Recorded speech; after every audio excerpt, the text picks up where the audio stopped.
Cultural પ્રેસમાં આપ સૌનું હાર્દિક સ્વાગત છે। સમાચાર પર કરે નજર। ખેડા જિલ્લાના સુપ્રસિદ્ધ યાત્રાધામ ડાકોરમાં આજે વહેલી સવારે મંગળા આરતી સમયે છૂટા હાથની મારામારી થઈ।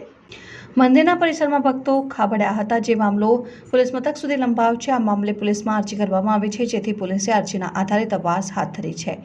સુપ્રસિદ્ધ યાત્રાધામ ડાકોરમાં રણછોડજી મંદિરમાં આજે સોમવારે સવારની મંગળા આરતી સમયે જ મારામારીના દ્રશ્યો સર્જાયા। મંદિરમાં જ વૈષ્ણવો દર્શન કરવાની જગ્યા બાબતમાં મારામારી કરી હતી। જોકે આ છૂટા હાથની મારામારીના દ્રશ્યો કેમેરામાં કેદ થયા હતા।